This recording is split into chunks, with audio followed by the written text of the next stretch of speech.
Hello everybody. Hope you are having a very beautiful Sunday like I am. We've got a whole ocean of leaves that have fallen off the trees. Pretty soon they'll be covered with snow. And if you're just watching, new to my walks, this is Woods Walk Gun Talk number 34. So we are now into 34 of these woods walks in the past year. Past a year and a quarter, I believe. Actually about a year, because I started uploading video about a year ago. Seriously uploading anyway. So we're going to march on this beautiful, very cool low 40s with the sunshine. It is chilly, but we're going to continue on, have a good time. I will warm up by walking, and there will be a few times over the winter, weather permitting, that I will come through a walk through here. I don't do much city walking in the wintertime because of sidewalks or lack thereof here. And you have snowbanks, ice, other hazards. But walking the trails here, I will come through here. I don't have snowshoes. I should remedy that, actually, come to think of it. So anyway, what are we going to talk about today? Well, this is a Woods Walk Gun Talk. So what that basically means is I'll talk about politics, firearms related to politics related to firearms, or politics, or both. We got a lot of stuff to talk about today, but first, I'm going to flip this around and say hello to you, my friends. Thank you very much for walking with me when I do these. We're going to do about 4 miles in here today, and my walk will be about 5 miles total. Probably going to run an hour and a half to 2 hours, so if that's too long, which it probably is, you're more than welcome to skip through or whatever makes you happy. I'm just happy you're here watching, even if it's only for 10 minutes. So, and also this time of year, I'm sure all you're hearing on the microphone is walking, but that's the way that goes. So the first thing I want to talk about is we went shooting on range day yesterday. It was really nice. Had a really good time. We shot 1911s. One of my brothers, brought his Beretta FS92, a vintage 80s one with wood grips. I had a great time shooting that. That was a really good one. I shot my 22 1911, a 45 1911. My other brother did as well. We both brought our Auto Ordnance Trump 1911s.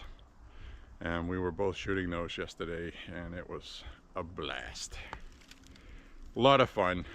Uploaded a small video of us shooting on the channel. So it should be there now because I just made it public before walking. And prices of ammo right now are so good. They're still not as low as before 2020, but they're the lowest since 2020, before the pandemic and the ammo dried up. That makes sense. You're not going to find the Russian 7.62 by 39 at $4 or $5 a box anymore. It's more about $8 now. And but it's not bad. You can get a 1,000-round case of target ammo, whether it's Magtech, PMC Bronze, Agia, whatever. You can get those now at about $249, $250 for a case of 1,000. Just Target stuff. Many of the companies now are offering free shipping. So it's a pretty good price. It's about $10 a box at 50. And that's pretty good. So anyway, if you buy them individually, I've been seeing individual boxes, $10.99, $11.99, $11.49. So prices are definitely down for 9mm. And also, I'm seeing 45 ACP for $18 a box now. So that's really good. Now, one round that has not gone down too much is 357 Magnum. And it's kind of puzzling and perplexing to me because I think it's still popular enough to not be that expensive, but apparently not. I think it's on the lower priority list of manufacture because there's such a high demand for ammo right now, and they're meeting that demand, which is good. That's all good. Because that's the problem we had in 2020. The demand went way up, and the supply either stayed the same or went way down because of the pandemic. So now they're meeting supply, and so there shouldn't be too much difficulty to find ammo that you need. It's just some companies might be spending less time making a specific caliber, so the prices will stay up. 30-30 is a good example of that. Averages about $25 to $27 a box right now. Before the pandemic, it was about $15 to $18 a box. So that is still up there, but it's a least common, it's one of the lesser, not least, lesser common calibers. And the manufacturers are focusing on the ones that sell the most. So, but hey, they're making it. They're making it. It'll be okay. We'll be all right, folks. So as you can see today, I mean, look at that.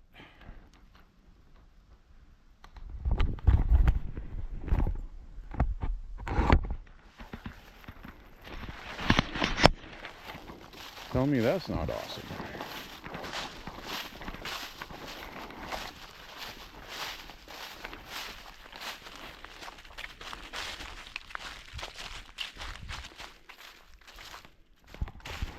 So we'll head on up here.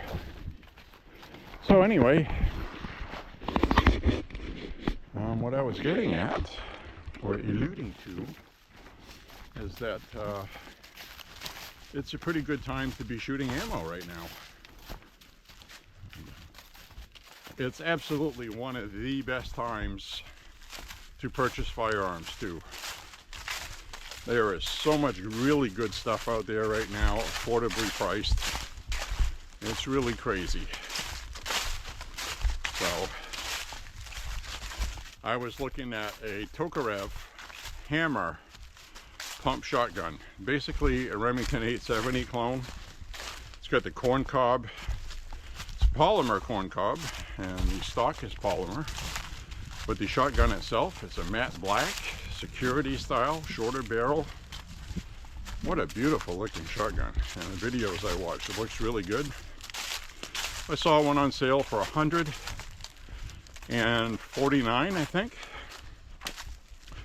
It was on sale for $149 this past weekend. I think it was Palmetto State Armory, maybe. It was one of those anyway. The regular price is around $2. So even $200 for a good shotgun is a good price. So, and I have a gun channel, and I get a lot of comments from people that leave a comment on something I reviewed or whatever, and they'll say, oh yeah, I just ordered one of those. I'm getting a lot of those lately. I got one of those coming. I was looking for videos on it. Thanks for posting this. That sort of thing. So that's really good. That's, basically why I made a channel. And you're gonna think this is really funny compared to the amount of content I have. I had a YouTube channel for many years without putting anything on it, really. And 18 years. I have had a damn YouTube channel for 18 years. Can you believe it? When I first signed up to it, it took so long to upload videos. The video quality was crap. It was terrible. And I believe 18 years ago I was using digital cameras with a large SD card in it. And just transferring that onto a computer was such a headache. And then you had to upload it with DSL or dial-up, and it would literally take your whole day. You'd have to leave it there, let it sit there, and hope that your internet connection didn't screw up or your browser window closed or froze up, because then the download would stop. So, needless to say, I did not upload very many things, and when I did, it was on a funny little website called MySpace. I think everybody remembers MySpace. And so that account is long gone. But the point being is now with YouTube, I'm putting good quality video up, and one of my 2-hour walks like this, complete time spent on it. I'm getting really good at editing video now, a lot faster.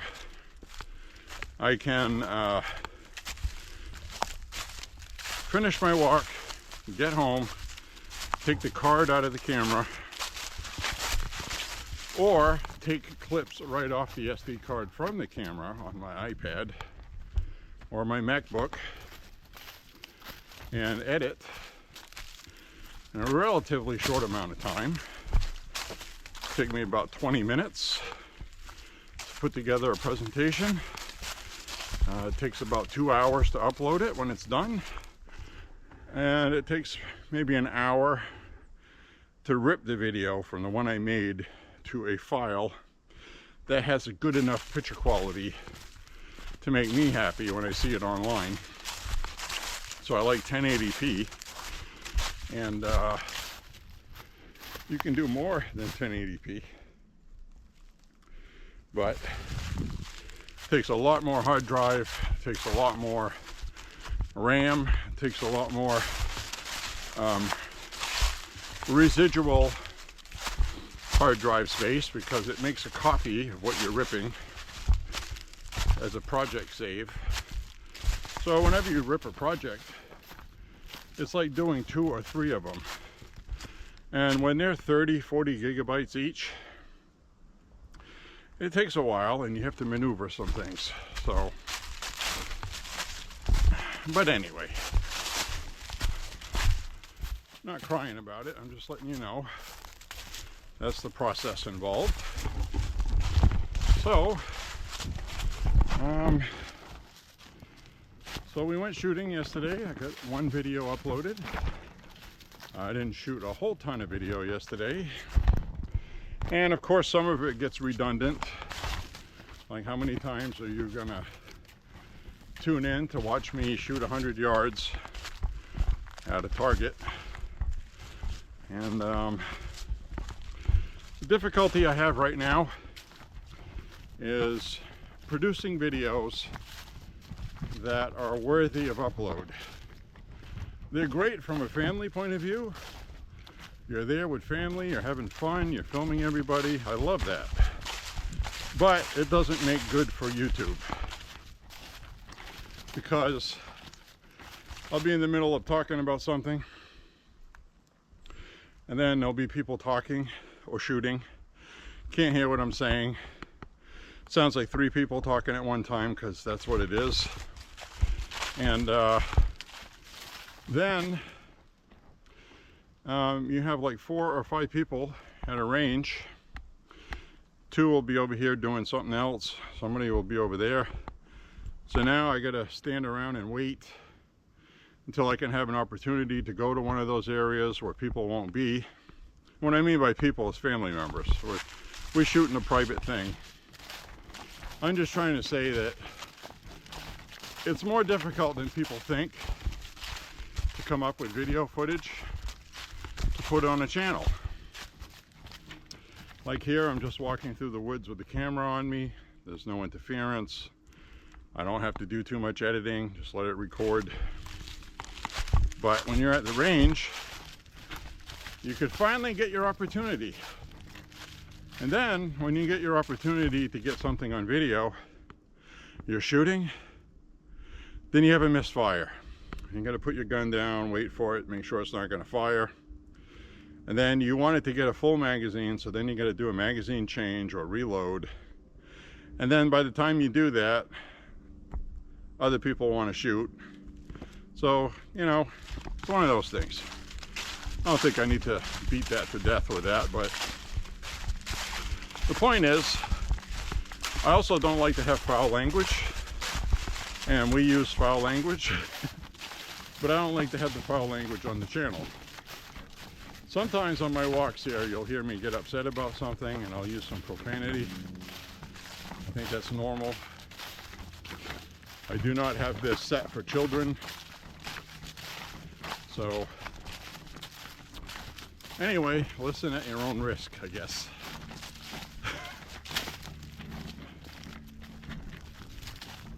So that's all the news I have on the channel. I would like to do more stuff with, you know, that's the other problem I have is coming up with stuff on the channel that other people have already done 1,000 times each over. I mean, how many times am I going to line up cinder blocks and shoot cinder blocks? Or water jugs. I mean, I got 4 or 5 water jugs on the channel of us. We had fun doing it. It's always fun doing it. But how many of those are fun to watch when you put them on a channel? And I can tell you from analytics, people aren't really caring about water jugs, and it's because it's been done to death, okay? By much bigger channels than mine. I just feel like I'm wasting my time on it. So, however, I'm not really seeing any videos on YouTube of people walking through the woods talking about guns, other than Hickok 45, but he mixes a whole bunch of things. So maybe it's kind of like that, but my videos are unedited, longer, and if I slip and fall on my can, you're actually going to see it. And I just find it enjoyable to communicate with people. Now, I do want to start doing more live streaming. Not while walking, but just at home. Maybe with a firearm or two. Have the chat open. Maybe some people could talk, ask questions, which I may or may not know the answer to, because believe me, I'm not an expert. I just love firearms like you guys do. I'm nothing special. I don't think so. And I really appreciate it when you show up and talk with me. I'm kind of a down-to-earth person. And I guess that's about all. So I'm going to flip this around and we'll give you a brief flavor of the Maine woods. I really wish you could smell the leaves. When the leaves are like this, they're almost all off the trees now. It's starting to lose that sweet smell. But this time of year, it's really nice in Maine. So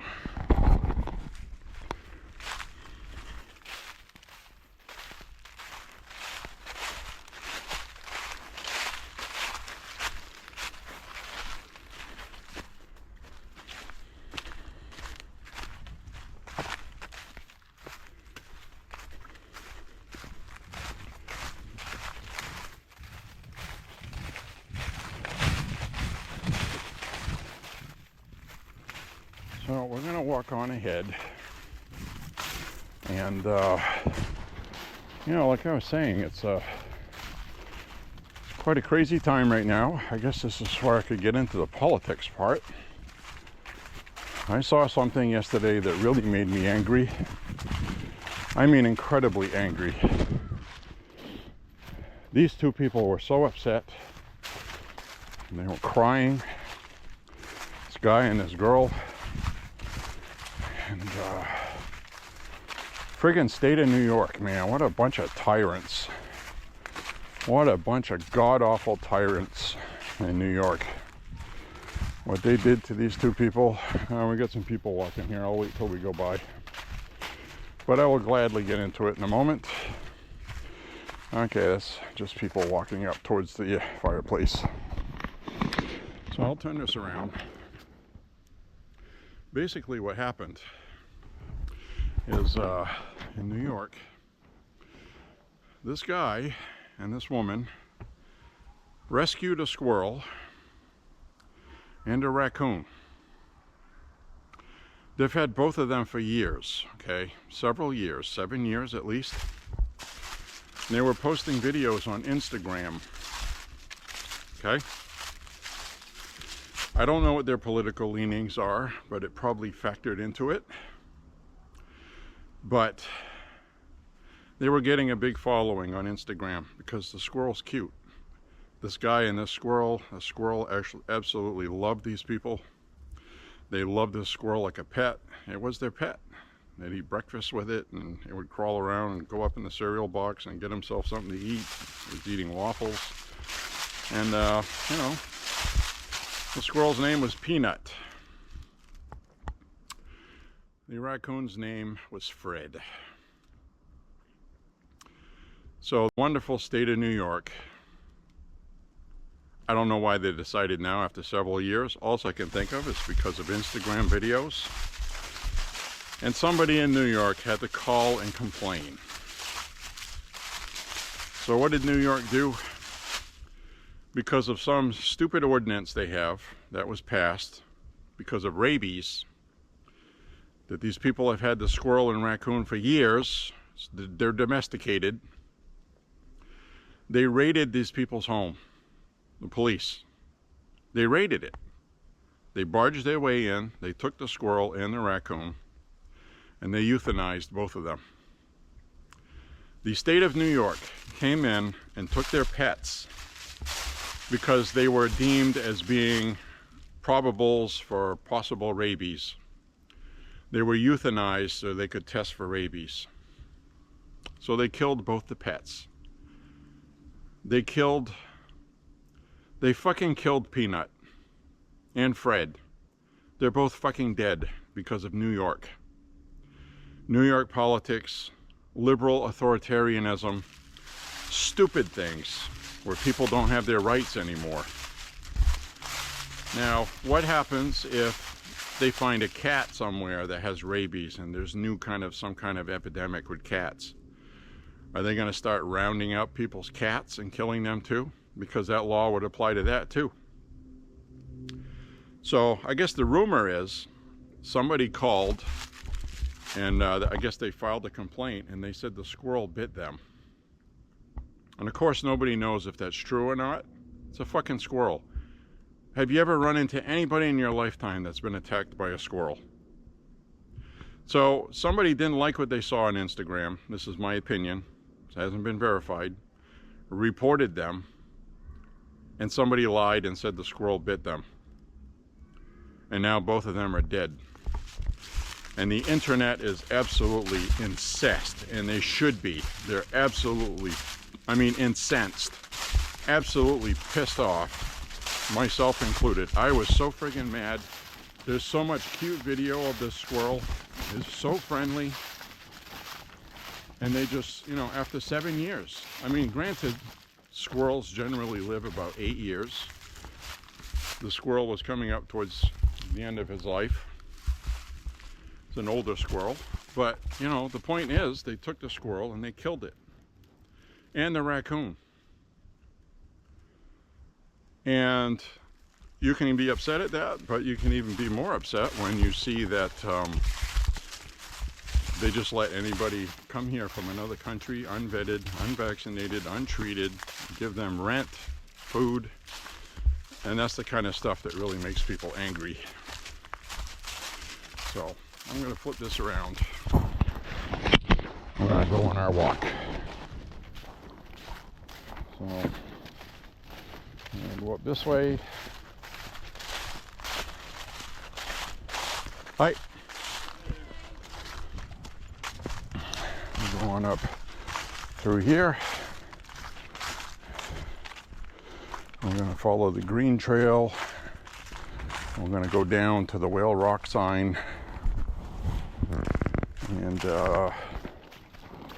so, you know, they killed Peanut in New York. These crazy Democrats with these stupid government overreach regulations, because basically they've won every election there for everything.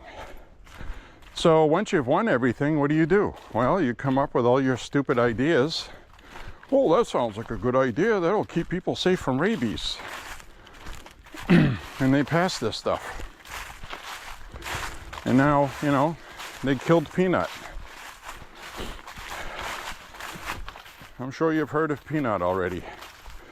If you haven't, well, I don't know where you've been. It's all over the internet. People are very angry about it. They were absolutely a threat to nobody, and it was done for no good reason other than bullying. And so anyways, we got this fireplace here. So I would implore you, you live in New York, go out and vote for Donald Trump, and do it for Peanut and Fred. I'm very serious. I still can't believe they did that, but it's true. The couple says it's been confirmed. They were informed that both were euthanized.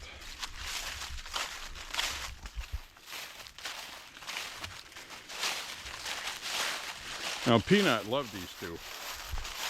You could tell in the videos that this squirrel absolutely loved these people. And I know there's going to be a lot of people that say, come on, it's a freaking squirrel. Who cares? Well, the people that owned them cared. It was their pets. Is there any kind of law that says, you know, what kind of pets you can or cannot own, unless it has to do like with exotic animals? Like, you know, I can perfectly see why owning poisonous snakes as a pet would be not a good idea. Probably should have some kind of ban on that, just for the safety, in case it got out and went into a neighbor's apartment and killed their children. So, this was a freaking squirrel, you know, and a raccoon. Wasn't bothering anybody. They were obviously very docile.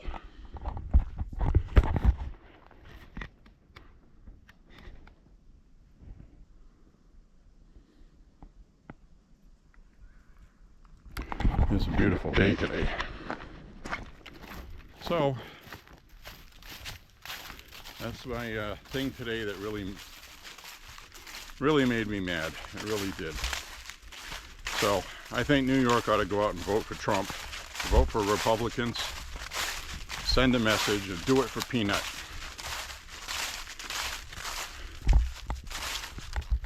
Friggin' horrible. These people are... what a disgrace. So, anyway, you know, and where the hell are these ultra-liberal groups like PETA? Where the hell is PETA on this? People for the ethical treatment of animals. Are you going to tell me that it was ethical to put down both of these pets? These animals who weren't bothering anybody? Of course not. Makes me mad. These people are a farce. They're a joke. And they need to lose Tuesday. There we go. Way out in the distance. Don't think you'll be able to see it, but Mount Washington's out there. I can see it. And it's a big mountain about 80 miles away. Can definitely see that today, which is why this whole section here was cleared. And these people that passed away have a monument. because I guess they like to come here and watch that. It says 2013. This was put here. Muriel Parent Landry. Up to 2013 she passed. And they already had this here from 1996. So that's kind of neat. So, we'll head on down this way. Boy, that really burns my ass, man. It really does. There was absolutely no need to do that. These people are dangerous. And you have to remember, all right, you have to remember, New York passed legislation that is in law now, that they have a legal right to detain people and isolate them in the event of a future pandemic. So they passed a law in New York saying that if you get sick, you can be taken against your own will and isolated from the public. Now, tell me again that that's not authoritarianism. And tell me again that someday somebody wouldn't be able to abuse that as an excuse to round people up for a pandemic that they create and say there is one when there isn't, just so they could round people up for concentration camps. China did that. They did that during COVID. They used it as an excuse to lock up their dissidents, political dissidents. They got rid of their garbage, basically. Drug users, other things like that, which you may or may not, support that or not. I don't know. The point is, these people were taken without a trial, any due process. They were just rounded up. And they used that as an excuse.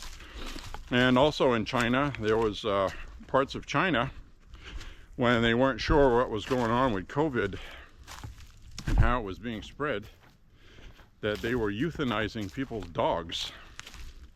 And there was actually videos online of people that were told that their animals were spreading COVID and disease, and some people were throwing their pets off high-rises, killing them. And it still hasn't been made clear if that was government officials up there taking somebody's pets and throwing them out and somebody was down below picking them up or not. We don't get all the information out of China. So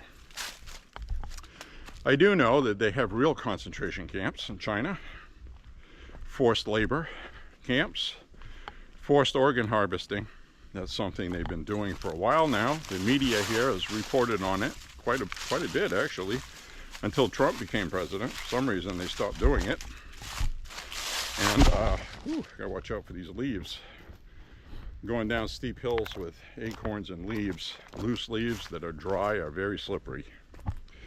So I must be cautious.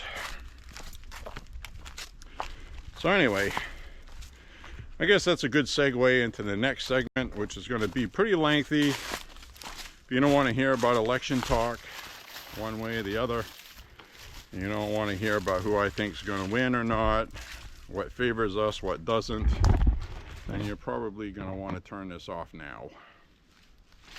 So I'll give you a couple seconds to decide.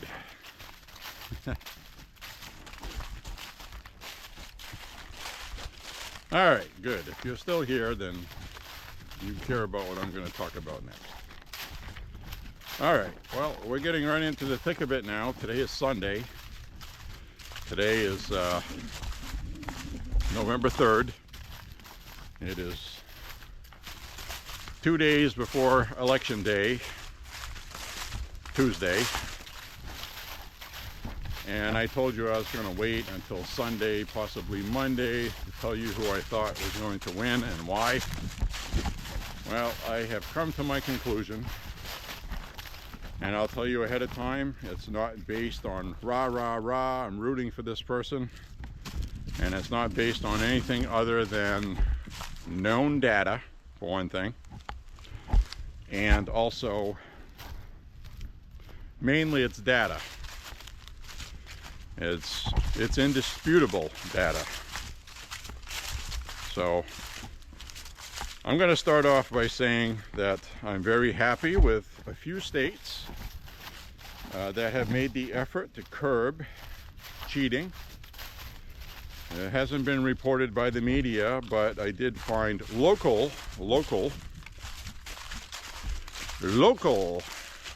corporate media. One was an NBC affiliate, the other was CBS in Georgia. The way the article says it on the headline, a handful of people. They're trying to make it sound like it's not as bad as it is, but it's bad. They arrested several people for voting multiple times in this election for Tuesday. They were voting multiple times in Georgia to cheat, and they got caught. People are looking for it. Law enforcement loves Trump. Law enforcement loves Donald Trump. So anyway, ooh, this is pretty slick. I gotta be careful. So if you see me looking down and not at the camera, you'll understand what I'm doing here. I'm trying not to fall. This is a pretty steep decline with a lot of leaves. I gotta plot my steps, have my leverage. Very careful. Serious too. Take my eye off it for a second and I'm gonna go for a ride.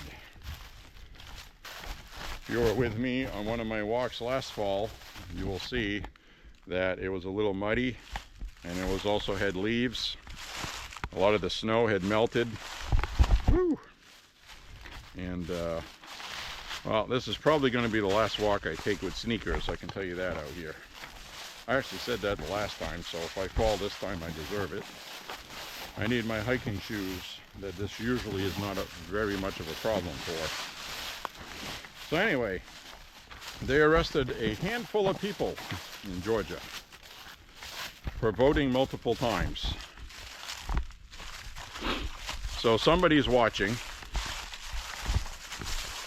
Now, the conspiracy people like to say things, you know, like, well, they were probably sacrificial lambs, a few nobodies. Well, you know, it doesn't matter. What happened in 2020 was you had so many of these I hate Trump people, nobody's gonna know. And nobody checked. Nobody bothered to check. So now these people got arrested and the media is talking about it in Georgia, not nationally. Okay? I guess is what I wanted to clarify on. The local media there is talking about it. And that's good because it tells people you might get caught. It's a felony. You can't do that. It's fraud. So anyway, so that's some good stuff to talk about, right? The point being is how many people in this country are absolutely scared to death of Trump winning and would do anything for Orange Hitler not to win. He's freaking Hitler, remember? Who the hell wants Hitler? There's a lot of people that sacrificed themselves in the 1930s if they knew it would get rid of Hitler and prevent World War II. So, of course, if you want to be a purist, going back in time and killing Hitler, he might have been replaced by somebody just as bad as him that was smarter and not crazy. You know, Himmler was in line for that. He was a pretty sharp guy. He would have been an extremist, but not to the amount that Hitler was. So if somebody had been able to take out Hitler before the invasion of Poland, before anything happened, they would probably still be a fascist state today, and they probably would have joined.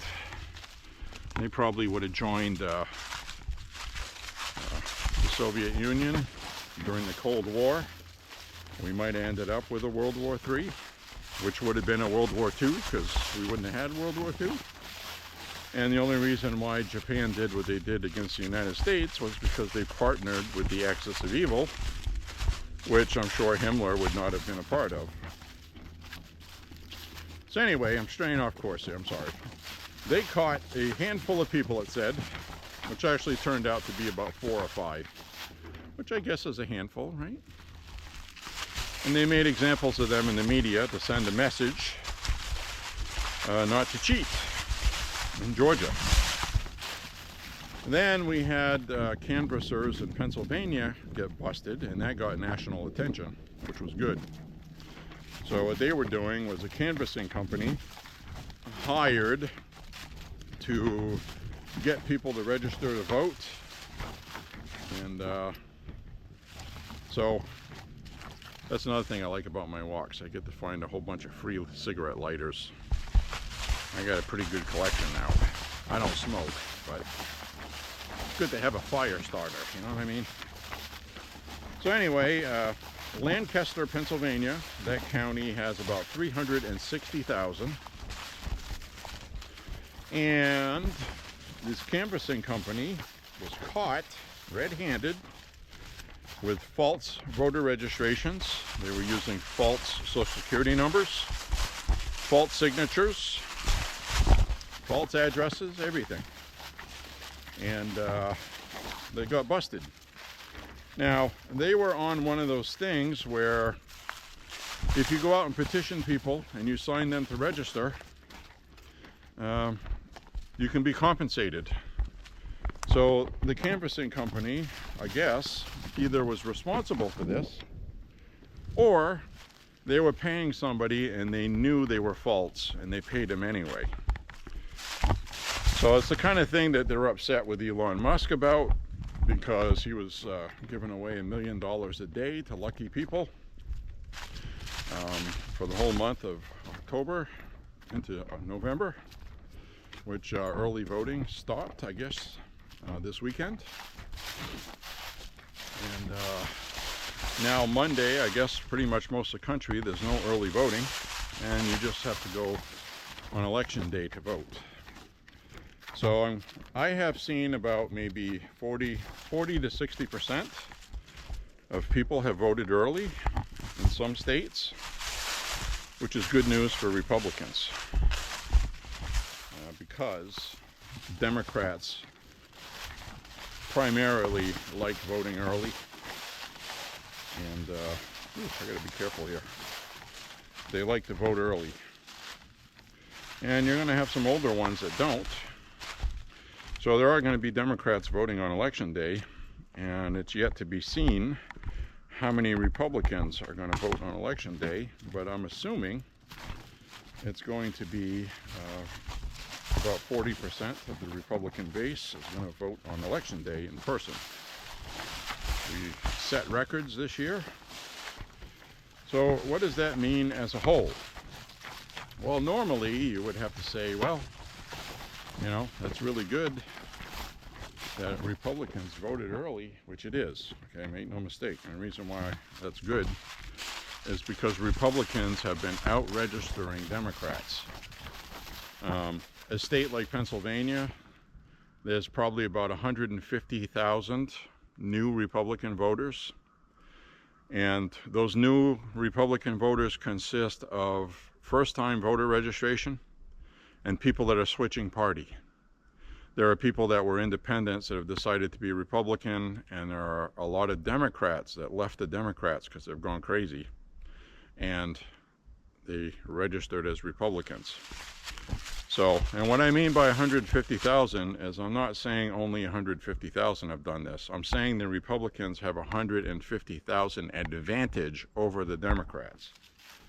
That's 150,000 more votes than the Democrats are going to have, because they underperformed in both early voting as well as voter registration. So the Republicans have been outpacing and outworking Democrats. That's going to pay off this year in more than one state that's a battleground state. The main one it's going to pay off in is going to be Pennsylvania. And the reason why that is really big is, I'm going to get some people walking here, so I'm going to flip the camera around and we'll resume. We'll resume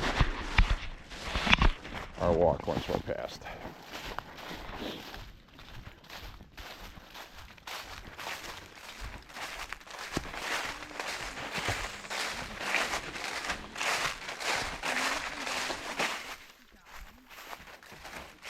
Hello.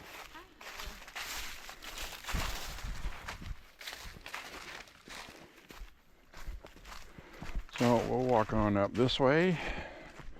We'll go see the whale rock. If the whale is rocking, don't come knocking. Here we just walked by are liberals. Sure they're voting for Harris.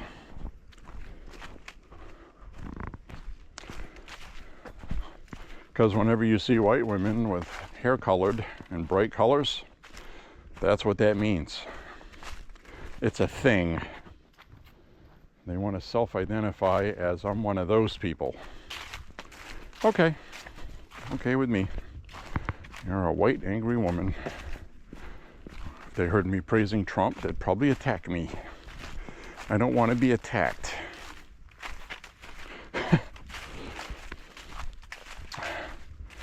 So, anyway.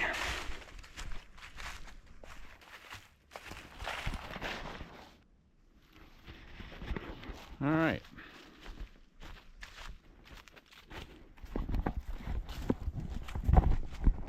Here's somebody in the distance shooting today. Hunting season is open, by the way, in Maine. I have seen some orange-clad people meandering out into the woods. That's why it's not a good time of year to go hiking in the woods. But this is private land owned by the Stanton Bird Club, and there's no hunting allowed here. So I should be okay. But I would not be walking like this out in the woods today. Regardless. Not if one is smart, anyway.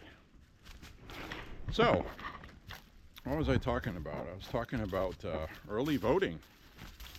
The early voting numbers for Republicans have set records, okay? There's a record turnout.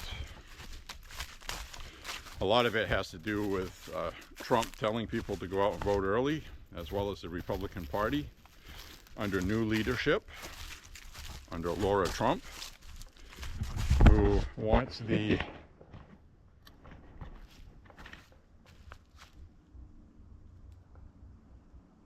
You're a woodpecker. That's a big one. Either that or it's somebody chopping wood. That's pretty loud. Maybe you'll be able to tell when we get closer. But anyway, early voting has been absolutely tremendous.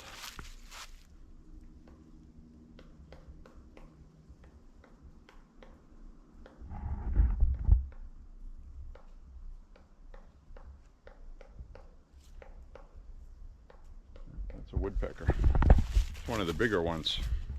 That's one of those ones that look like Woody the Woodpecker with the big orange yellow beak.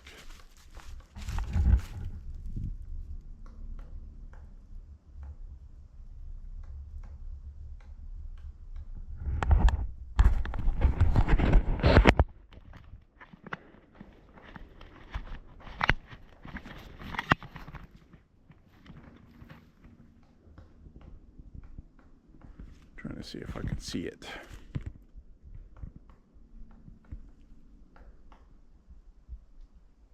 Oh, I saw a piece of wood fall. Alright, I know where he is. Alright, you won't be able to see that through the trees, but he's right there directly in front of us. You can see his little red head kicking back and forth.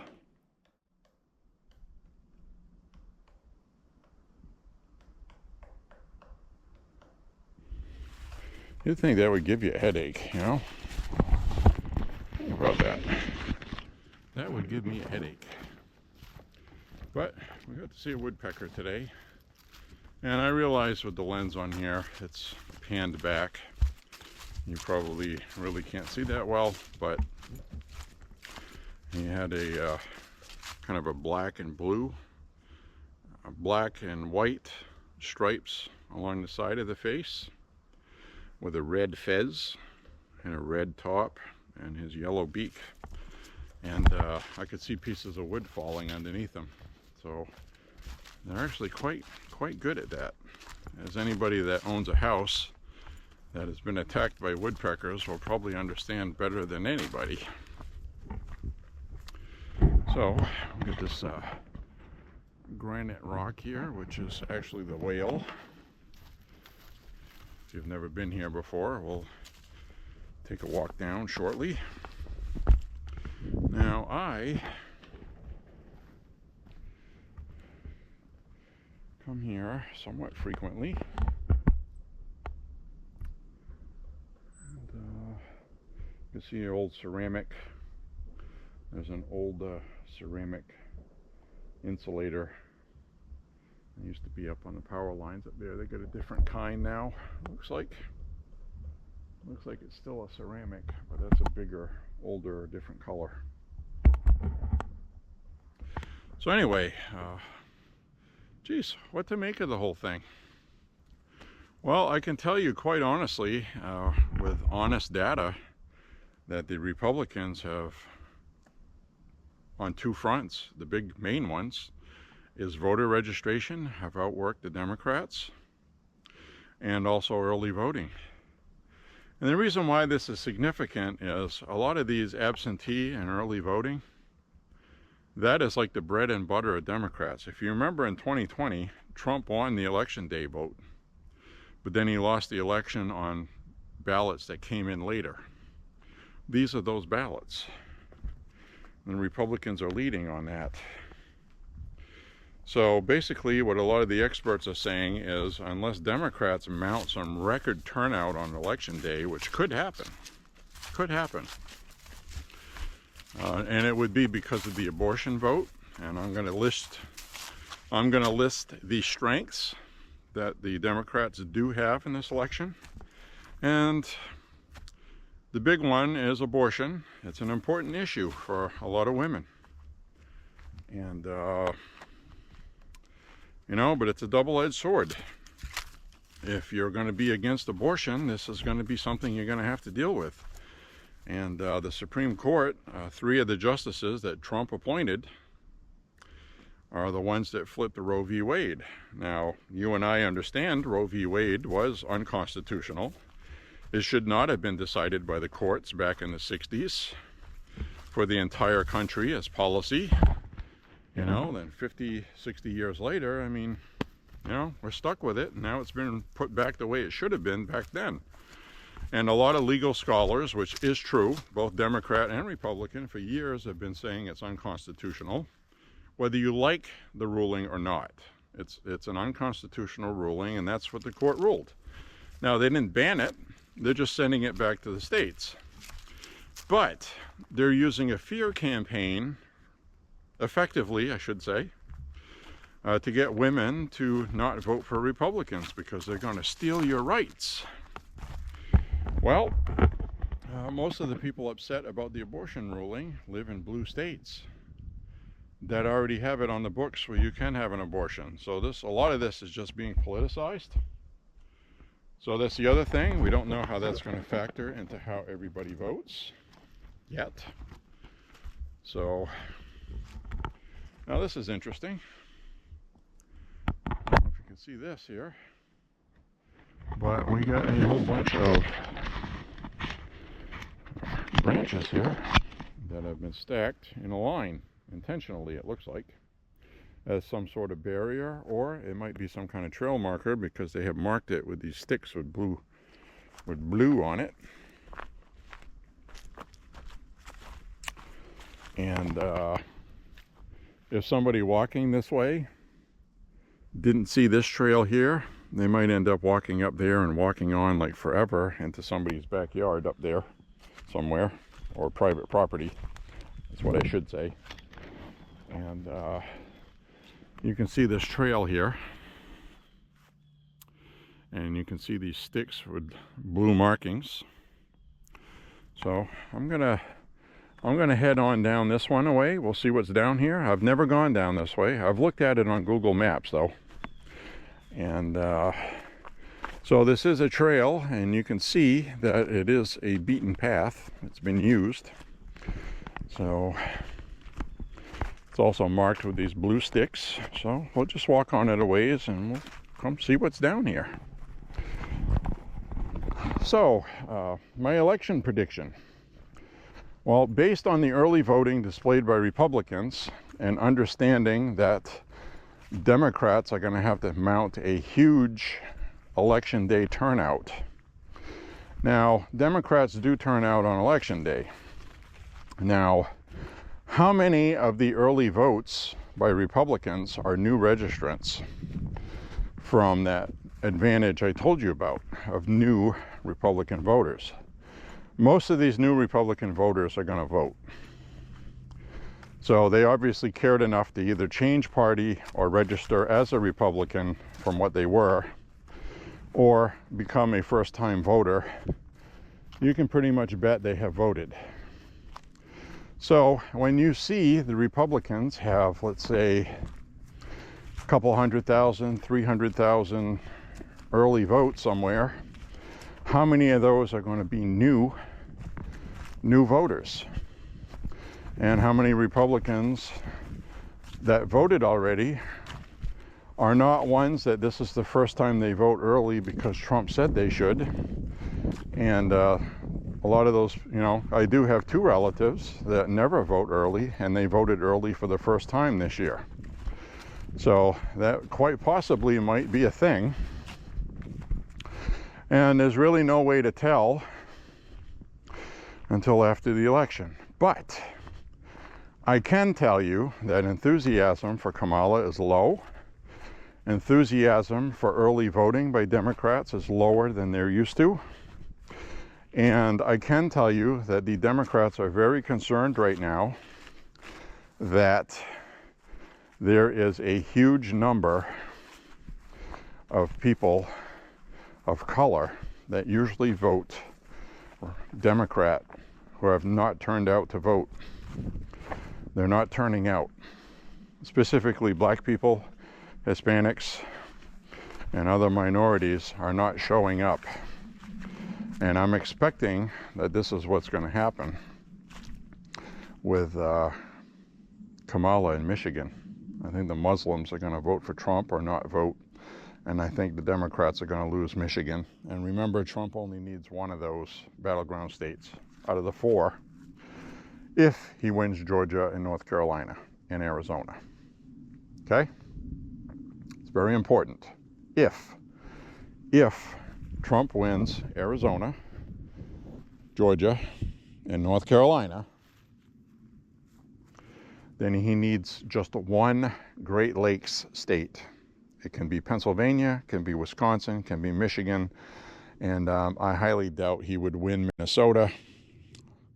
Minnesota has voted blue in 50, 60 years straight. I don't anticipate that changing, but it could. Now, Trump campaigned in Virginia last night, okay? So Trump campaigned in Virginia, Salem, Virginia. It was a really good crowd. He's within the margin of error of winning Virginia. So if he wins Virginia, which uses paper ballots, they don't use electronic voting, and we should know who won Virginia on election night. And if it happens to be Trump, then he's not going to need any of those battleground states if he wins North Carolina and Georgia. So the media is trying to make it look like Kamala has got a really good shot and this and that, and it's neck and neck, and it's head to head, and it's head to head for the national vote, but the electoral college vote, not impossible for Kamala, but at this point it looks very unlikely. And it's just simple math. It has to do with voter registration, early voter turnout. It has to do with enthusiasm. Her numbers really aren't very good. They're much lower than what they were with Biden in 2020. There's just less enthusiasm. And that is why I just mentioned black people, Hispanics, and they're not turning out.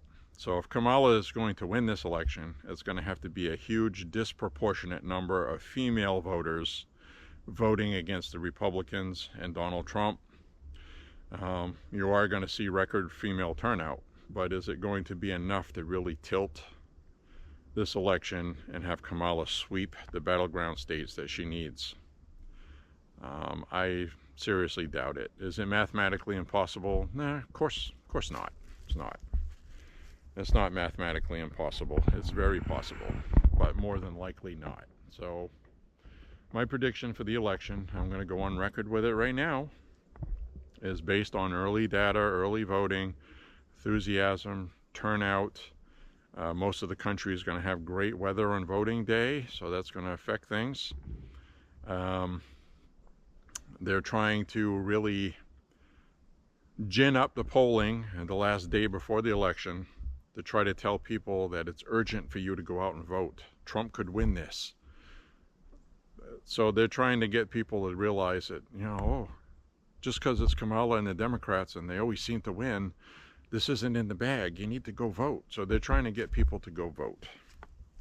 That's the purpose of the polling and stuff you're seeing in the media today. And I would just turn it all off. I have all my math numbers. I'm very confident in that. And it's basically just a game of numbers and who voted and who hasn't. And the element of cheating, I don't think at this point is going to be enough to tilt the election. And they are going to cheat where they can get away with it. And I'm hoping they get caught. So again, I'm going to tell you to pray to God, okay, to have a fair election and for the people that do cheat to get caught. That would do more for our election system if people got caught cheating. And God forbid they should steal this election. But if they did, and maybe this time they would actually get caught stealing, Congress would be able to write it. And right now we have a Republican Congress. So it would be a really bad thing for the country. It would be horrible. But these people do not want Trump to get in there again. They just don't. And I think they're going to try to do whatever they can to make that happen. So pending any shenanigans, Trump should win this election. And it's really unfortunate that the media has, you know, if you think about that, Trump would just be finishing up his second term right now if things were done normally and the media had not made a circus out of all of this. Trump was very well liked before he ran, and now he's not by a lot of people because they were poisoned in the cabeza by the media, who I blame solely. I solely blame the media because the Democrats do what they can get away with, and whatever the media allows them to get away with, that's what they say and do. So anyway, with that, we're going to continue on walking through this stretch. I've never been through here. So this is a new experience. If it's cool, we'll come back. So let's see what we got here.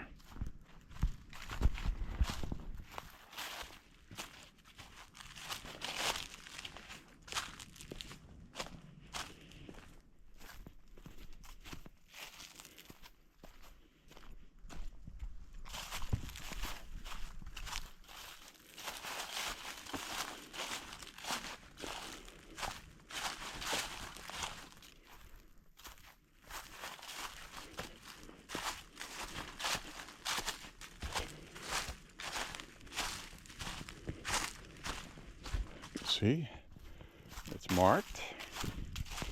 Now this is not part of the Thorn Craig, but they have these trails here. See this? And I believe this is that big open field that I did see on Google Maps. So this is the first time we ever come here, folks. So this is a new thing. There's probably usually a lot much more water running through here, but it's been rather dry lately. See that? We've got a nice little bridge.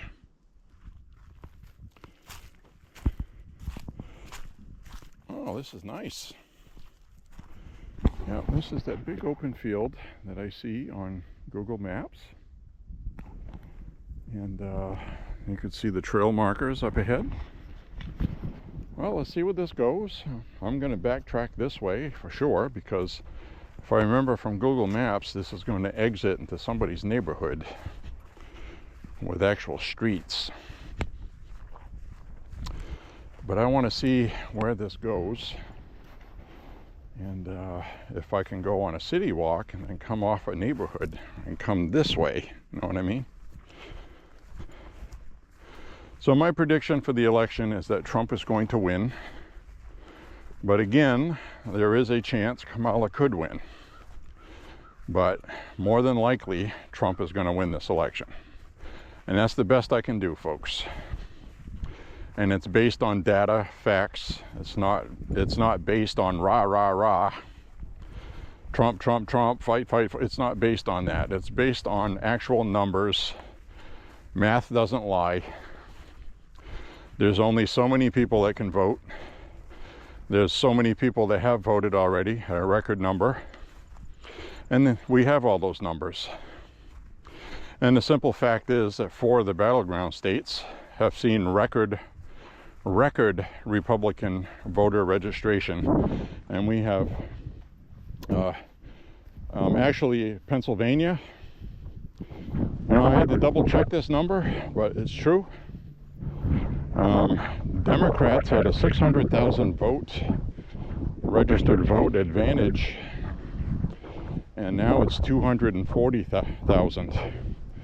So they have lost a significant amount of people from the Democratic Party in Pennsylvania that have either decided to be independents or they registered as Republican, because the Republican numbers went right up through the roof. So there are more people registered, and I'm talking about new voter registrations, not total registered voters. I'm talking about new, okay? Republicans have outworked them dramatically, and people have left the Democratic Party. They've seen enough, it's too much. So all I'm saying is if somebody's going to go out of their way to leave the Democratic Party and register as a Republican, you can damn well bet they're going to be voting this year. So I guess that's the point I'm making. A lot of these people are likely voters. So there's a difference when you look at polls, okay? When you see a poll that has an LV in the data, LV means likely voters. Those are people that voted before, usually vote, and they're going to vote again. Republicans are leading that. So a perfect example of that is New Jersey. Early voting, Republicans were ahead, as either 13 or 17% ahead of the Democrats in early voting in friggin' New Jersey. This is all a big deal because that shouldn't be happening. That is a complete surprise, okay? And the reason why that's a surprise is because, I'm going to sit down on this bench for a minute and talk with y'all. So, we got this nice open field out here today. So basically, why is that a big deal, a surprise like that? Well, you have congressmen and people like that running in New Jersey. There's obviously a big enthusiasm by Republican voters.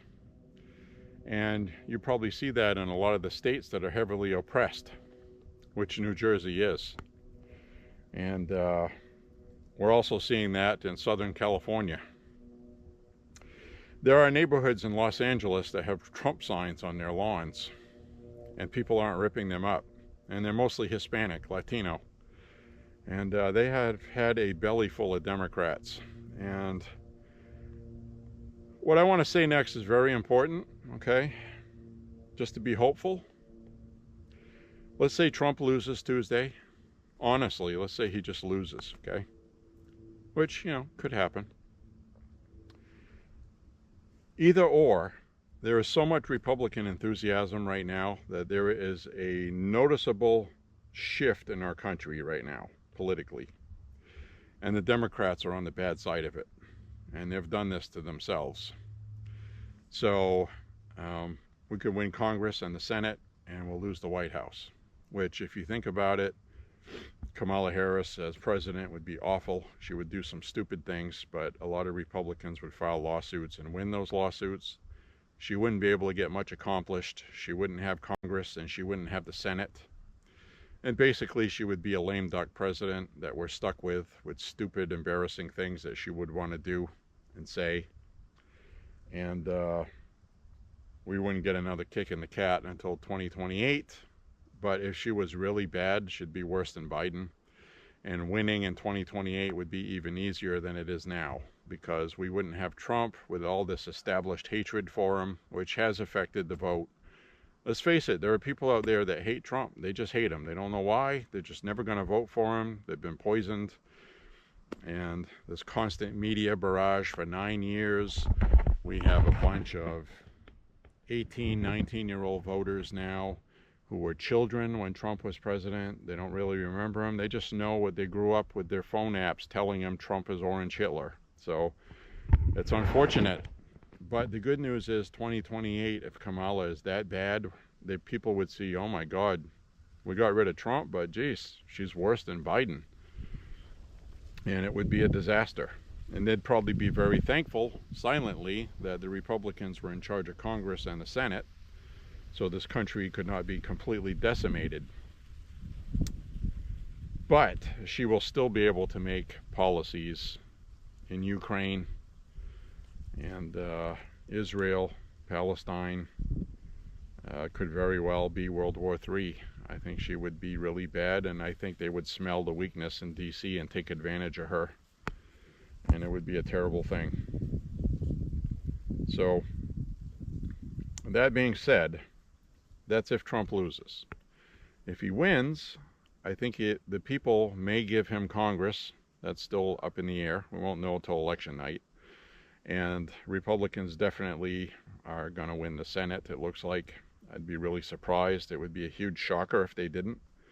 But it'd be nice if Trump would win Tuesday. We win the Congress and the Senate, both chambers. I think that would be a really great thing. So anyway, we are out here today. Absolutely beautiful. I mean, look at this.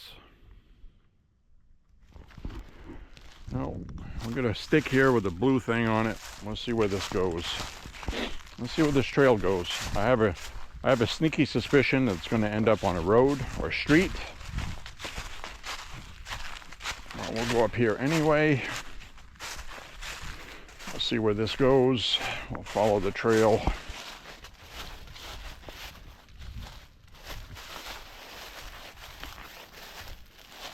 Alright, which way does this go? This, you can see the trail here. The trail here. And that's not marked. This has orange ties around it. I'm not seeing any more blue sticks. I don't see any private property signs.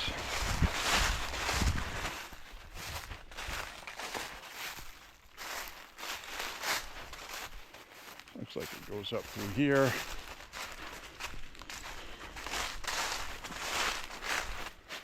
The orange tie on a tree. Now, I think this is going to come out on a road. And if it does, I'll know to come back this way, possibly from the other way.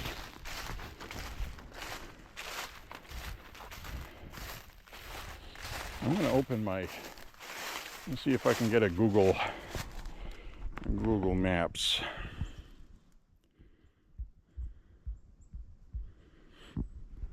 Let's see if we get a map here. All right. Okay, I am in Gendron Field, it says. Well, starting to get long shadows. Oh. According to this, I still have quite a ways to go. So I'm going to open my Maps app. Let's see what we got for a map here. It looks like I'm heading northeast. Yeah, I'm actually heading back towards. I would have to find a way that way. So the trails are marked right here, red, orange, and they head off that way. So I know where this goes. I'm going to look at a more detailed picture when I get home. About a quarter mile from here, there are some homes.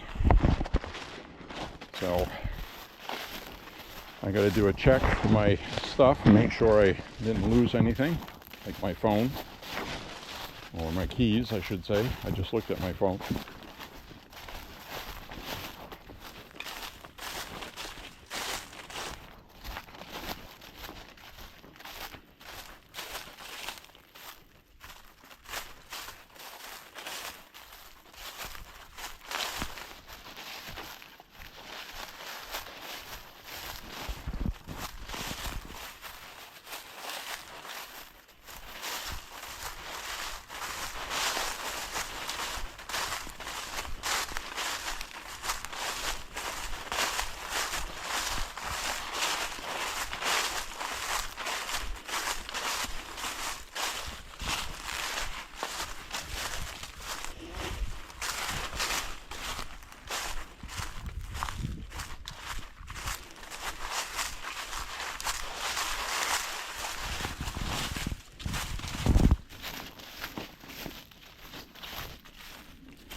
You hear somebody shooting in the distance.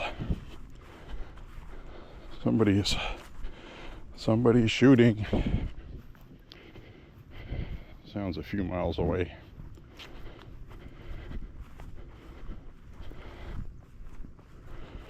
All right, well, this was a fun walk today, I think. I'm going to head back to Thorn Craig. So, as you can see, it's really nice out here. It's going to be nice this winter, too.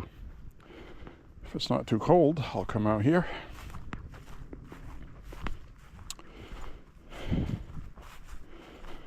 Isn't this nice? Hope you're enjoying it, and I hope you enjoy the discussion about the election. I guess what I'm saying is in 2020, I was on pins and needles. I was really nervous. I was uptight, upset, and didn't know what was going to happen. This year, I have the numbers and the data. I spent a lot of time on it, and I got to tell you, I'm not that nervous about it. I know that sounds crazy. I'm just not seeing Kamala winning. I'm just not. And of course, there's a chance she could. It's not what I'm saying.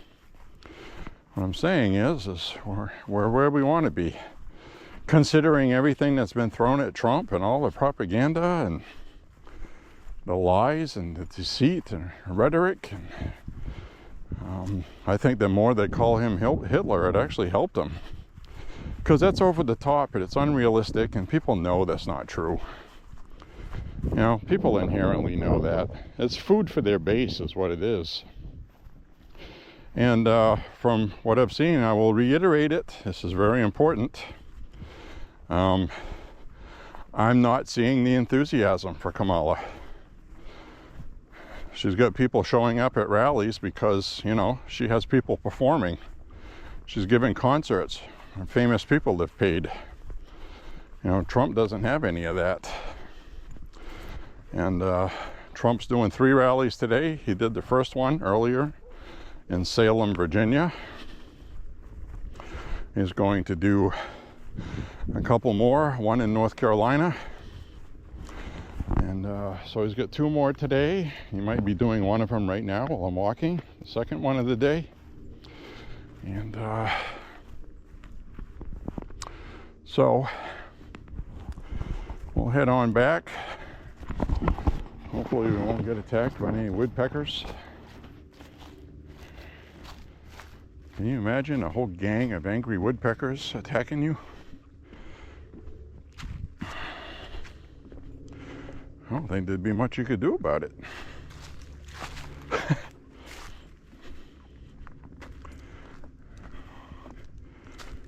I think they should do The Birds 2, a spin-off from the Alfred Hitchcock movie, and do it with woodpeckers. How awesome would that be?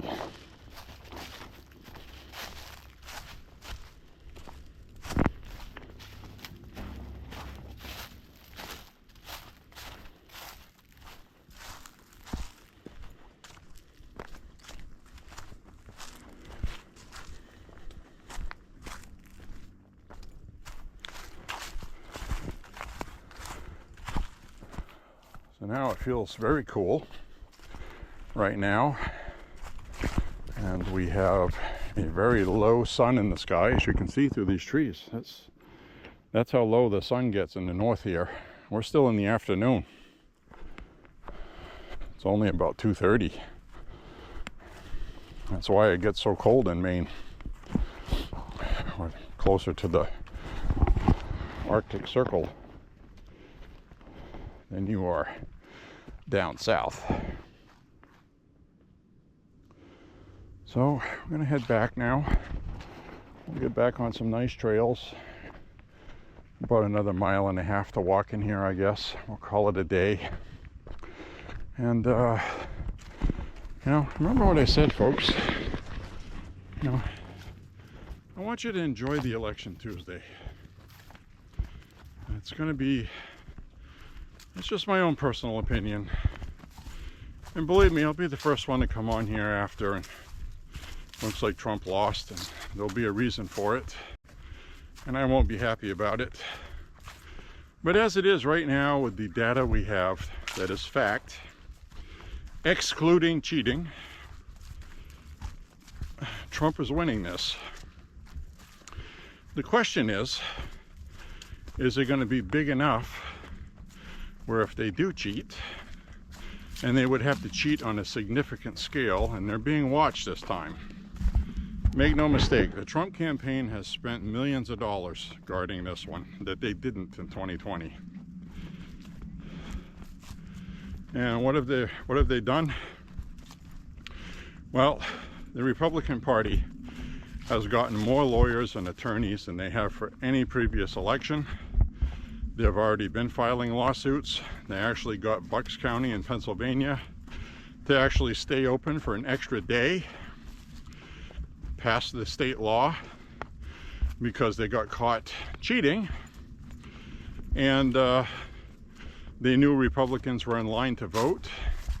The machines didn't work, and they didn't provide provisional ballots, and they told people to leave and go home, and that was a violation of the law, which they broke. So a court did an emergency thing and ordered them to stay open an extra day to make up for the people that were screwed out of voting.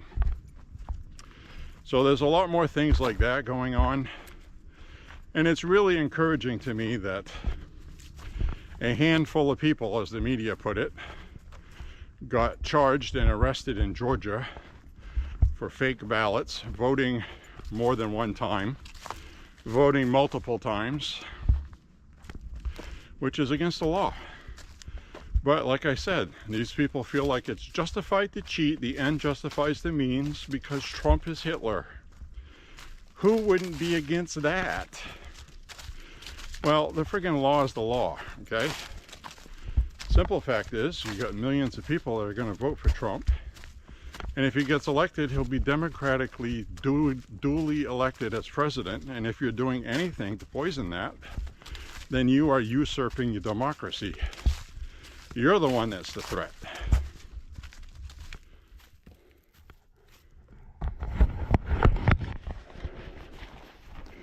There's that friggin' woodpecker again. I wonder how close he would let me get.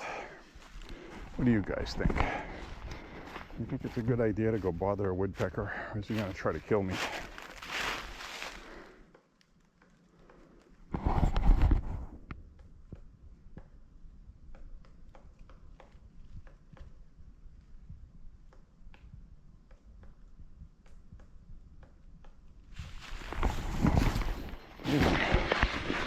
That little son of a bitch has been going at it since we walked by him before. His freaking little neck has got to be hurting, right?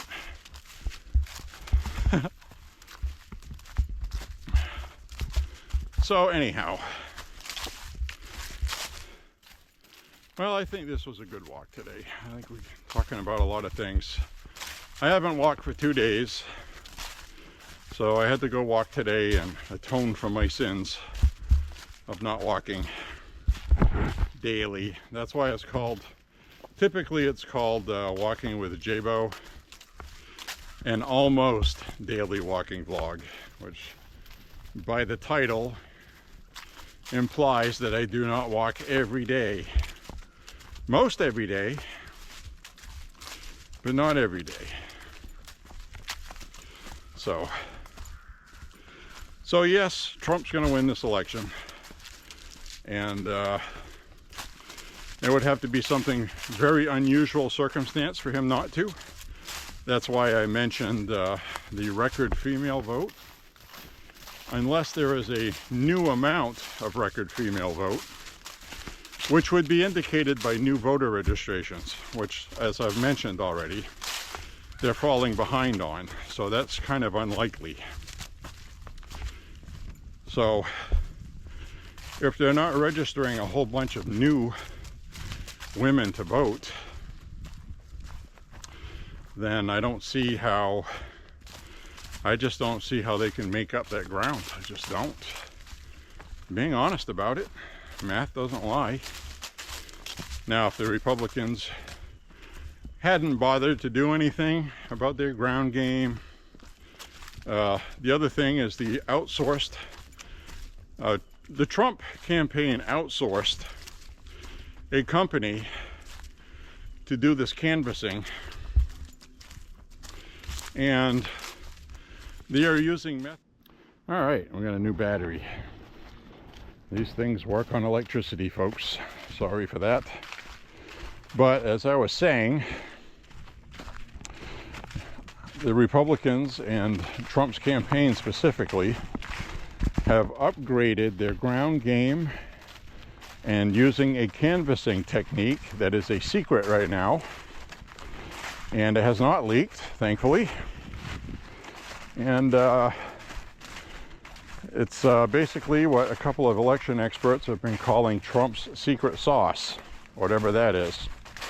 We won't know till after the election. But the obvious strategy is for people to vote early, get a whole bunch of new registered voters, and more importantly, this is their big thing, is after you get somebody to register to vote and they're on board with it, to follow up with them to make sure they vote. That's really the big thing. So the other thing it does is, like when you vote early, anybody around here running for office, it's public records. They can check and they know that I have voted already. So this frees up their resources. So they don't have to pay somebody to call me. They don't have to pay somebody to come knock on my door. They don't have to do any of that stuff. My vote is in the bank. Now they can focus on other people that haven't voted. So that is all good things for the Trump campaign. And that's one of the reasons why Democrats have pushed early voting for a long time. Because they have money falling out of their asses, basically. And they just go out and hire people and they pay people to canvass. And they do a lot of ballot harvesting, California especially. And the Republicans are going to have to do the same thing and match their game to compete until the laws change. So I think it's a good strategy. Seems to be working. We'll see how effective it is Tuesday. It's all going to depend on who turns up to vote Tuesday. Is there more enthusiasm with the Republicans left that haven't voted? Or is there this inordinate number of Democrats that are extremely enthused to hurry up and go vote on election day instead of early voting? And that would be very unusual, given that Democrats, as I explained earlier, are the ones that really enjoy early voting. So, as it is right now, early voting is down for Democrats quite a bit. A lot, actually. So, they're in trouble. They are in trouble. They're going to need a huge turnout for election day.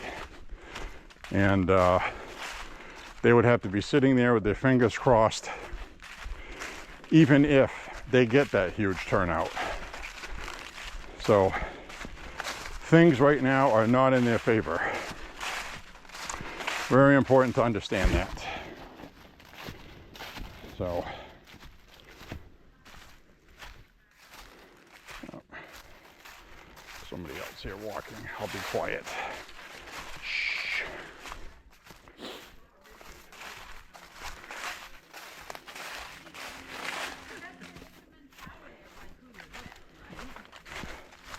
Hey, how you doing? Hi. You could ride to a much higher level with someone other than me,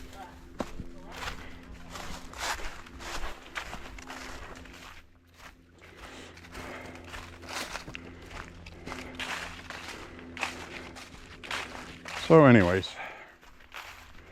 we'll see what the hell happens, right?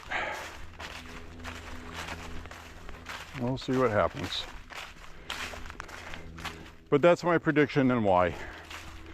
And you probably knew I was going to say that anyway, but believe me, I made everything I said today was based on facts, data. It's not hope. I was hoping in 2020, this year, I feel much more comfortable. It's based on facts. And no, okay? No, Trump is not going to win in a landslide. I really wish Republicans would shut up, stop saying that crap. Trump's not going to win in a landslide. He's going to win. It's not going to be like razor close with recounts. He's going to win, but it's not going to be a landslide. It's probably not going to win the popular vote, but hopefully I'm understating it. But I really do feel he's going to win. Look at all the momentum right now. Kamala's desperate. Her campaign just did something that was illegal, and they got caught. But I'm telling you right now, nothing's going to be done about it, especially if Trump doesn't win. But the law that was broken was Saturday Night Live. Kamala Harris was on Saturday Night Live, and basically Saturday Night Live was catering to Kamala, basically making a campaign event of it, which is illegal because the FCC rule for broadcasters is for the month before the election, which is October. You cannot have somebody that's on a campaigning for office on your program without giving equal time to the opponent. So the Trump campaign was not offered to be on the show. Kamala went on the show 2 days before an election, Saturday night. And they did this whole play for Latino voters, because that's where she's hurting. Trump has picked up a lot of Latino voters. So that was an FCC and an FEC violation. So she broke Saturday Night Live broke broadcasting law, and the Kamala campaign broke election law. And they don't care because they've already done it, and nothing's going to be done about it till after the election, which they want to win, so they don't care. And not that anybody in the FCC is going to do anything about it, but one of the higher ups at the FCC did make a post on social media saying that the law was violated, so they have acknowledged it. So that's not a rumor, it's not my opinion. And so they broke the law, and that's the FCC rule for broadcasting corporations. They have to abide by those. So anyway,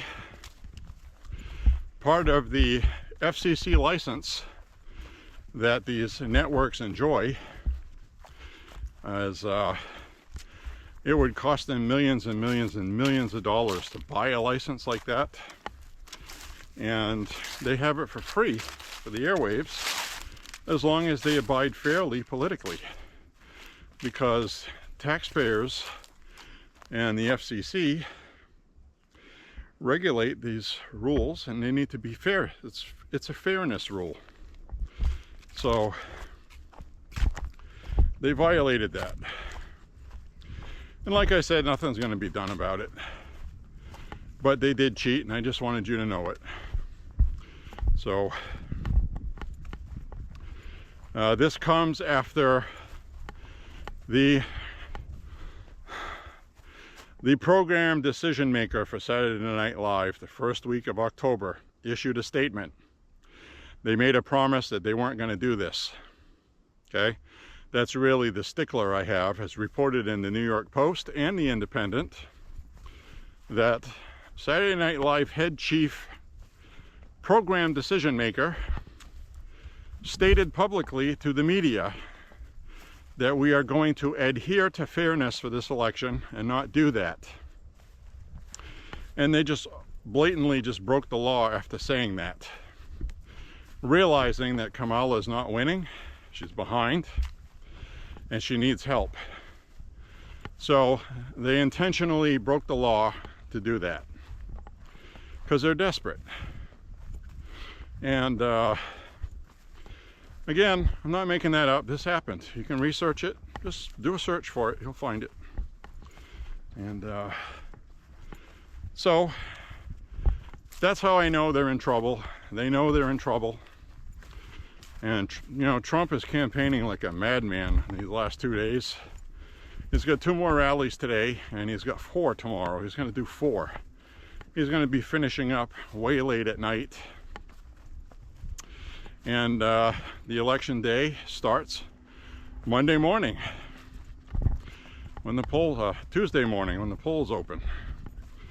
I didn't mean to say Monday. So Tuesday morning when the polls open, people are going to be showing up across the country that haven't voted yet, that want to vote. And it's basically going to come down to who wins election day.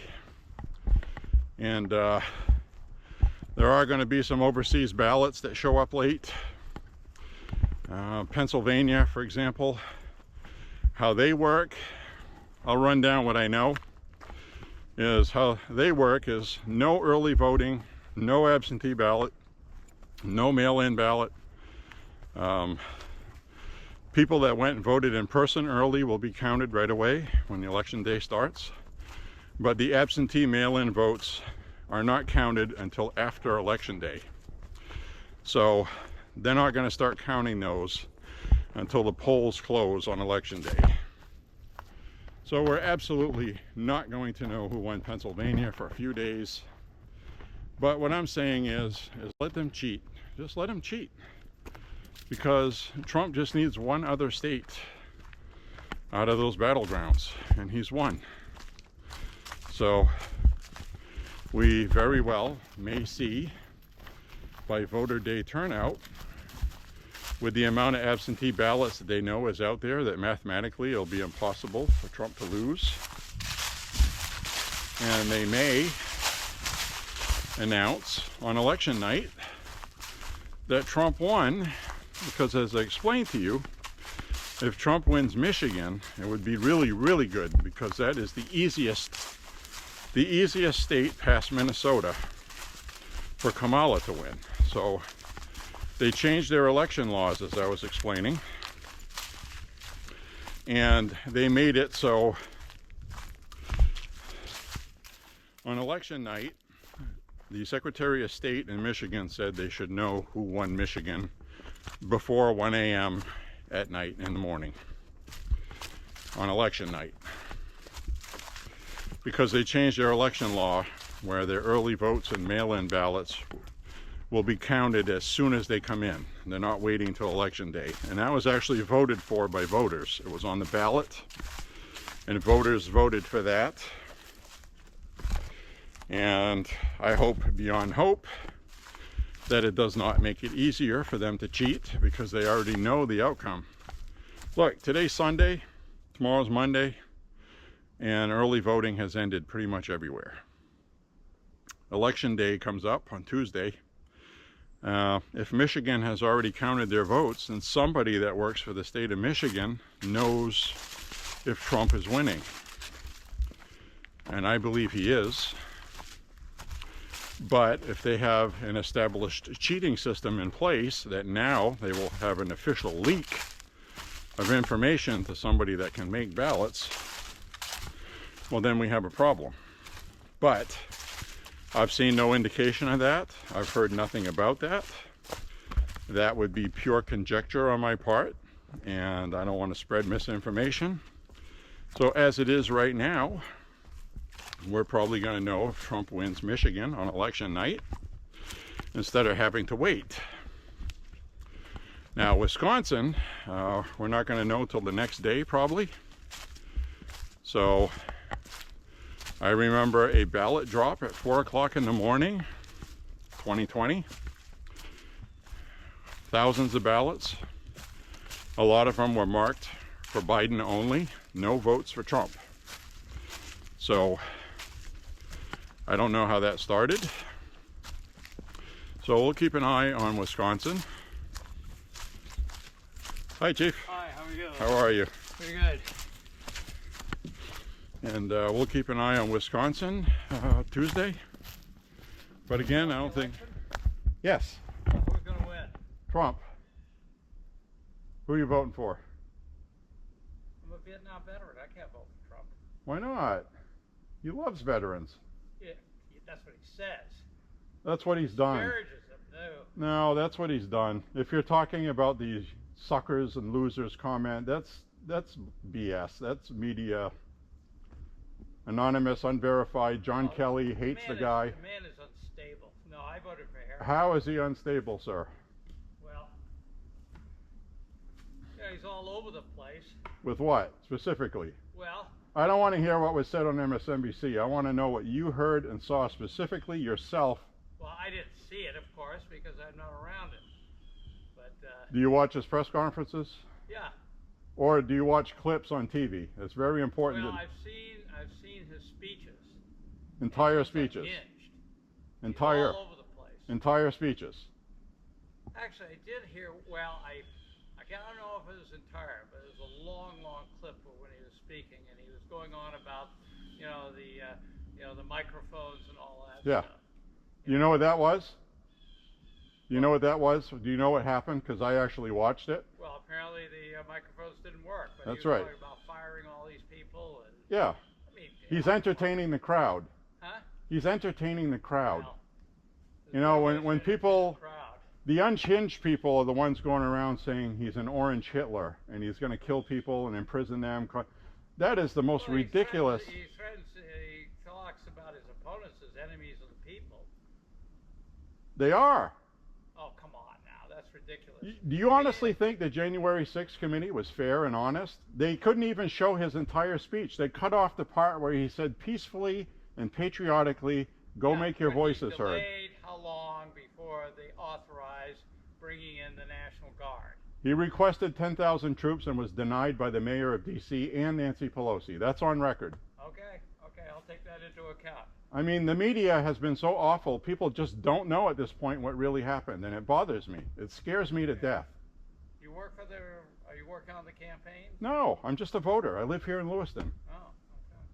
I just watch everything. I don't watch the media. I watch my own sources. I read. What are your sources, anyway? The actual transcripts, the actual press conferences, the entire boring press conferences, I watch them. Okay. Just like I knew I didn't like Hillary Clinton because I listened to her speak. Well, I didn't like her either, but She's out being divisive right now, saying this rhetoric, this Hitler. People are calling a duly elected former president a friggin' Hitler. I don't understand why it doesn't piss people off like you that served and see how outrageously ridiculous that is. And the lies they've been telling. Project 2025. I'm a Republican. I don't even know what that is. But Nobody talks about I it. haven't seen it either. I mean, I've downloaded it, but I haven't read it. The point It's is, 100 pages. the Kamala campaign talks about it all the time, and then you have to go look it up, and Republicans don't talk about it. It's almost like atheists that talk about God more than religious people do. Uh-huh. That's what it comes across to me. Okay. All I've I seen hope on the... you're right. hope you're right if he wins. He's going to win. Well, Kamala needs all 4 battleground states. Trump just needs 1. okay. Republicans are leading in early voting. They've out-registered Democrats in Pennsylvania, Michigan, Wisconsin. Democrats went from a 600,000 vote advantage to 240,000. They've lost almost, that includes people leaving the Democrat Party, because a lot of people think that, you know, I don't care what your beliefs are. I love the LGBT community, but what they're doing to children and the way they're promoting it and indoctrinating kids in school, that stuff has to stop. Men playing in women's sports have to stop. Okay, yeah. Kamala is on record. There's many videos to watch. They're not hard to find. Okay. In 2019, she supported all of that stuff. She raised bail money for people rioting. I watched a live stream one night in 2020. This black guy, retired police officer, was working at a pawn shop as a guard. He got shot right in the chest, and I watched him bleed to death right on the sidewalk, and nobody would help him. The same, huh? Was this in D.C.? Was in St. Louis. St. Louis, yeah. It was during the race riots. Kamala Harris was making posts online raising bail money so rioters could have money to get back out and riot some more. The Democratic Party was encouraging violence. I don't know what to tell you. The Republicans are not the ones that are unhinged. We want law and order, the Constitution respected. Barack Obama deported 1 million illegals. That's what we should be doing now. Now you got Glenn Youngkin, governor of Virginia, wanted 6,000 people taken off the voter roll that were illegals, accidentally registered. The Democrats sued to keep those on there. But famous Democrat Tim Kaine, when he was governor of Virginia, removed more than that from their voter rolls. So this is all politics. Trump, Trump, Trump. The answer for everything is Trump, Trump, Trumpity Trump. I hate Trump. There's no policy. And the ones they have are insanity. RFK, I don't agree with half the stuff he talks about. Democrat, he's awesome. I love the guy. I don't agree with him on a lot of the vaccine stuff, but the point is, he was a prominent Democrat that as soon as he ran for office and was going to steal votes from Biden, the Democrats sued him. They forced him to leave the party. They rigged the system against him. Now we got Kamala Harris, where not one person in the primary voted for her. They just appointed her. Biden should be the candidate. That was a case where the system, I mean, the system, the political system does have its flaws, and when Biden bowed out, which I'm glad he did. He was forced out. Yeah, and I think he should have been. He didn't bow out, he was forced out. Well, I agree, and I then why is he still president? Why is he still there to make a decision to nuclear? The rest of his term. He's there to nuke us into oblivion next week because of whatever. He's got dementia. If he isn't good enough to run for office. Are you talking literally, or? Yes. How's he going to do that? What do you mean? He shouldn't be president. He should have been removed. Kamala Harris should be the president right now. The Democrat Party is... No, he's functional. Clearly, though, well, that debate he had with Trump was a disaster for him. He's got dementia. Yeah. I mean, So he gets found that he had top secret records in his garage that he shouldn't have had in the first place. Yeah, that's... Even when he had access to them, he did not have permission to have those. Yeah. As a senator or vice president. Who? Okay. Biden. Now, wait a minute. Now, I'm familiar with some of that because he used to work for the National Archives. He did what Ed Muskie had done when I was working on his papers. He had some top secret stuff. Yep. That somehow he got into his files. That happens a lot. Okay? And, he notified, hey, I've got this stuff. He didn't have whole boxes of top secret stuff, and he wasn't flailing them around. Right. Well, Biden had them in his garage in boxes. There's pictures of them with papers hanging out of it, unguarded, where family members had access to them. People that visited him had access to them. His biographer used some for his book that he wrote about Biden. Yeah. And then he took the documents he had and they were destroyed. So he destroyed classified information without permission. Okay? Now, Trump was a former president. His crime was supposedly, allegedly, that he obstructed the FBI, not that he had the documents illegally, that he obstructed them when they wanted to come get him. Yeah. He was a former president. People seem to not be able to wrap their head around that, but there's no difference between him. Quite a few of them. So did Obama. So did Bill Clinton. I don't know exactly how many he had. Do you remember the Clinton sock drawer No.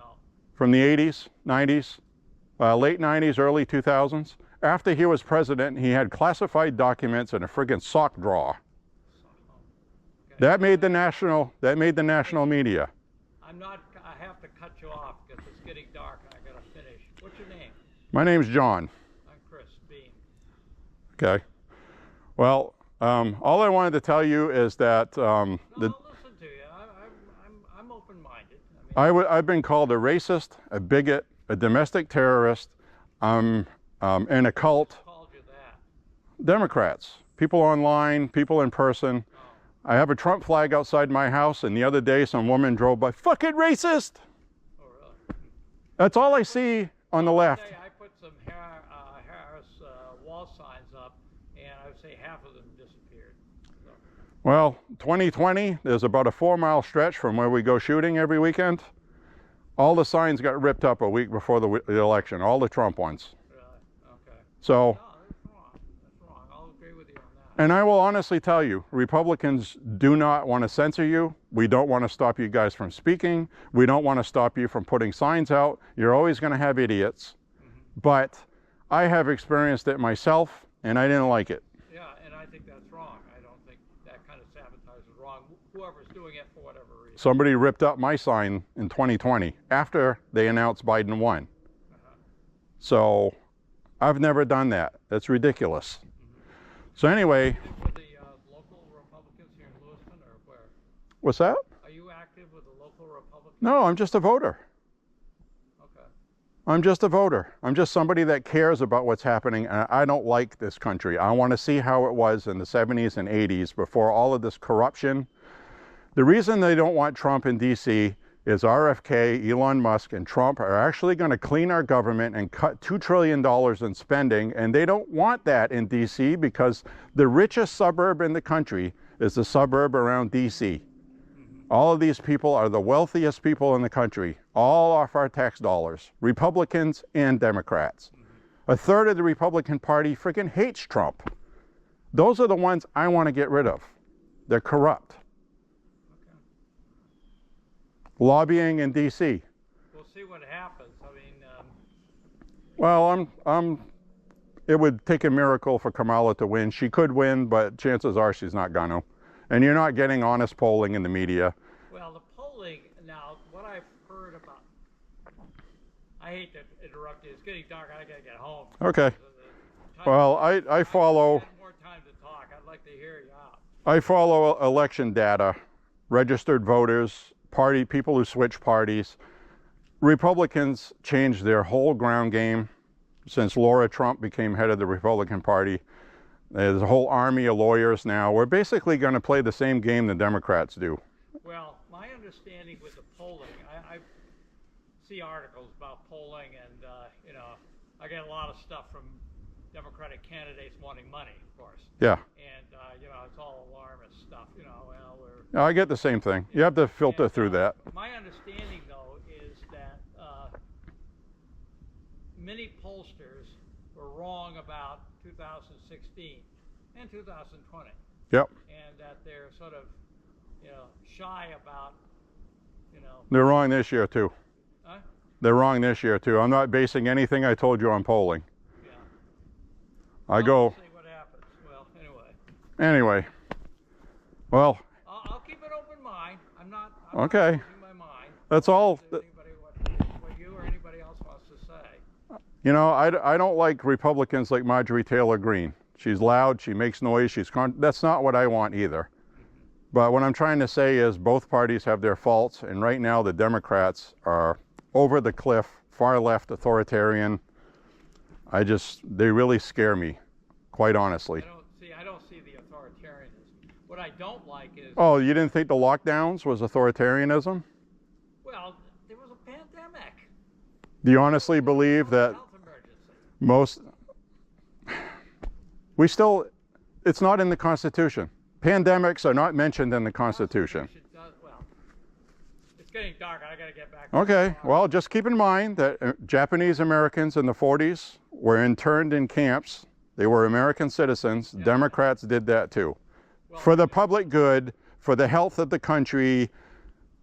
Infringing on people's rights is wrong. I don't care what the reason is. I agree with you on that. Then you should agree we shouldn't have had lockdowns and people threatened with jail. Now, I mean, there are. Forcing people to get vaccinations or they lose their career. Not their job, they lose their career. Janet Mills did that. Well, the point is, well. Anyway, There is no point. You're either free or you're not free. well, It's liberty or you don't have liberty. areas where the government has to act. It's black and white. The government is there. We own the government. And when they do that, we don't. Well, I'll have to argue with you later, unfortunately. Okay. Well, God bless you, sir. I'll say a prayer for you. Have a good weekend. All right. Well, good luck to you, too. You too, sir. Bye.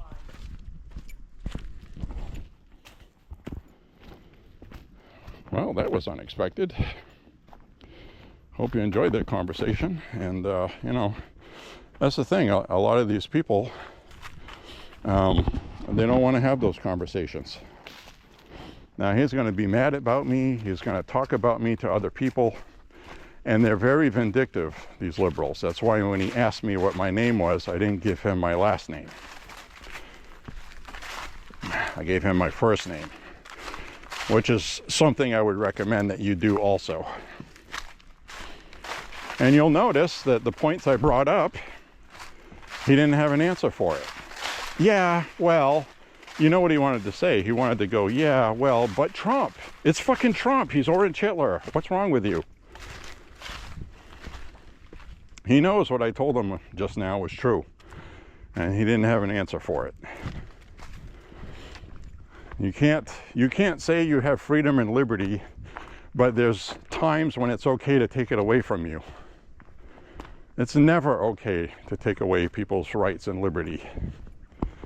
So,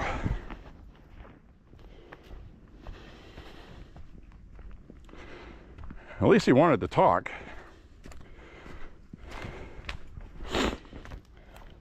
I'm probably the first person he's gotten this information from. And he's going to go home and he's going to check it out and he's going to say, you know what? He was actually right. So,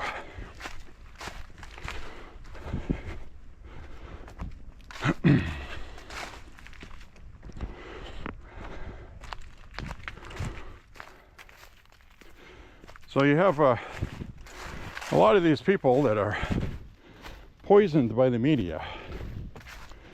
And notice I told him that I wasn't relying on polling for my information. They don't know what to do when you confront them with numbers, and because they only know what the media has told them. So I made sure that I didn't tell him my full name. He seemed to be pretty convinced that I was working for the Republican Party. Did you see that? And of course I wasn't. I don't. I'm just involved. You got to have citizens involved that are understanding what's going on. You need to inform yourselves because the media is not going to do it.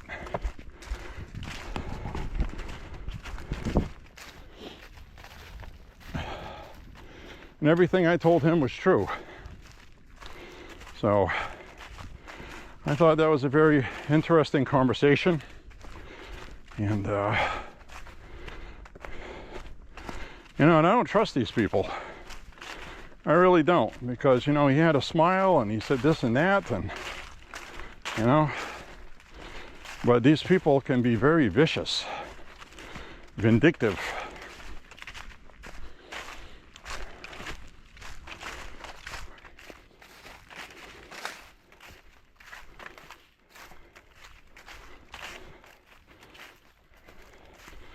And you could tell when I was talking to him about Trump hating, he said Trump hated veterans and this and that. And He had all of the media-induced rhetoric. Project 2025, Trump with the thing with the veterans, suckers and losers comment. And that's who the media targets. People like Chris. And he's voting for Harris. This guy has absolutely no understanding how close we are to World War III because the media doesn't tell him. And it's crazy.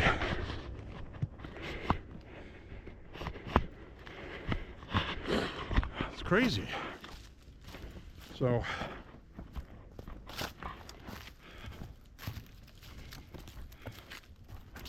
it's absolutely insane, you know, how easily and still that these people trust the media with everything. Scary. It's truly scary. And I even told them the truth, you know. The friggin' Democrats are the ones that are unhinged. You know, we just want live and let live. Follow the law. Follow the Constitution, I told them. And he even agreed with me on the LGBT stuff with indoctrinating kids in schools. Why doesn't he understand that it's his party that's doing that? You know?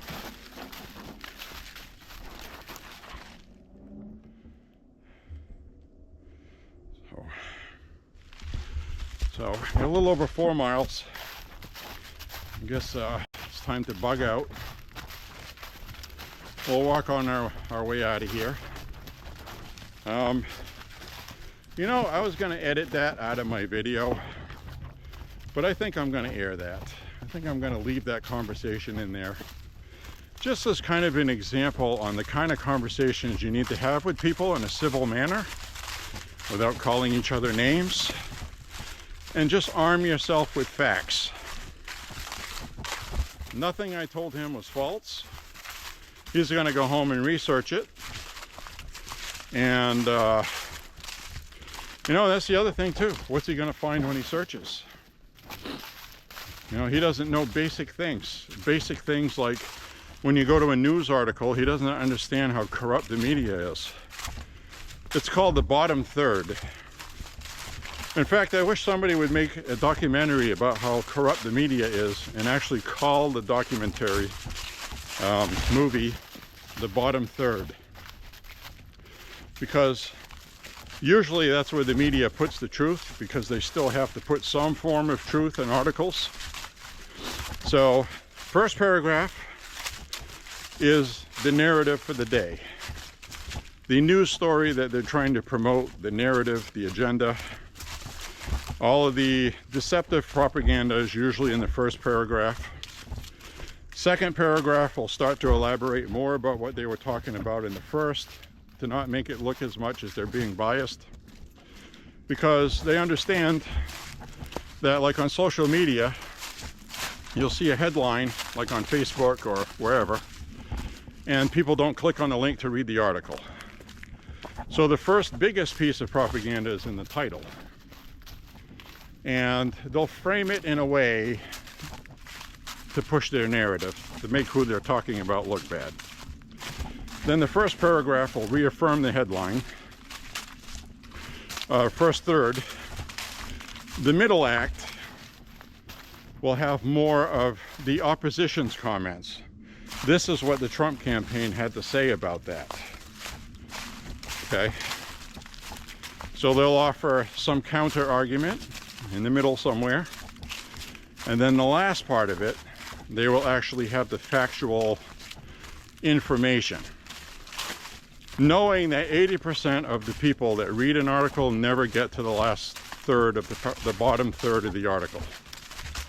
So that's why I say it should be called the bottom third. Folks, you can find the truth in the bottom third.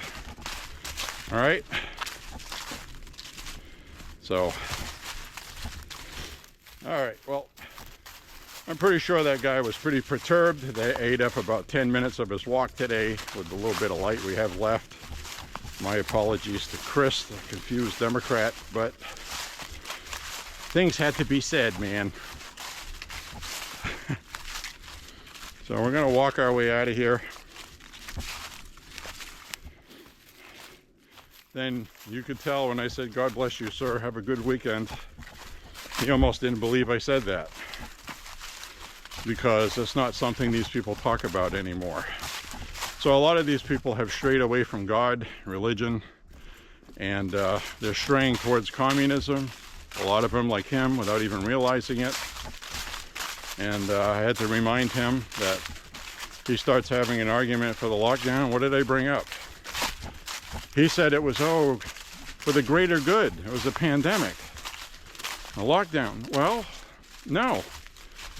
You know, they locked up Japanese Americans in World War II after Pearl Harbor for the greater good and safety of Americans. It was wrong then, and it's wrong now. So,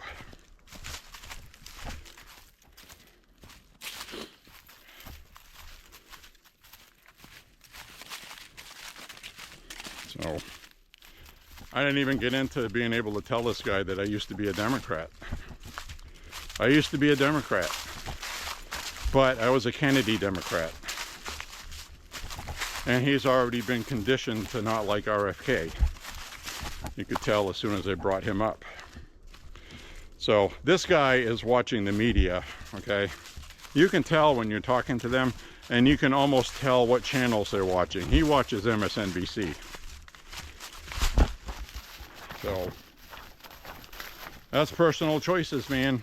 Personal choices. So we're running out of SD card. So this is probably a long walk today. So we're gonna walk out of here and wrap this up. If it should end while I'm walking, just know that I really care, and I really do believe Trump is gonna win this election. And this guy seems to be absolutely clueless about what's really going on with this election. And that's why you're going to see rioting. You're going to see rioting after Trump wins, and the first thing the media is going to do, mark my words, I said it here first, they're going to try to make it look like Trump cheated somehow to win. And they're going to rile up everybody to get angry and riot. That's what's going to happen. And if Trump loses, you're not going to see Republicans riot. You're not going to see MAGA riot. You're not going to see any rioting.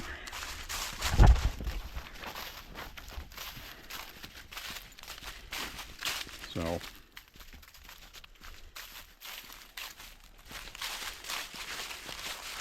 and if it does happen, it'll be something like pockets somewhere.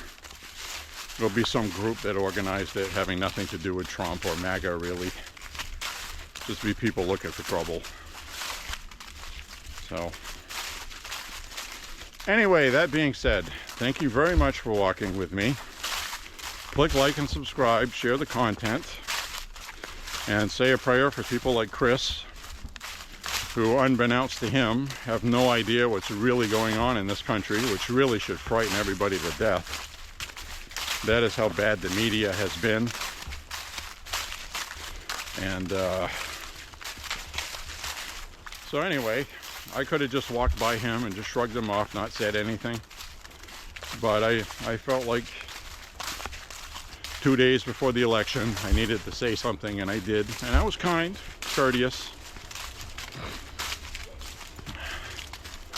And he was trying to talk over me a little bit.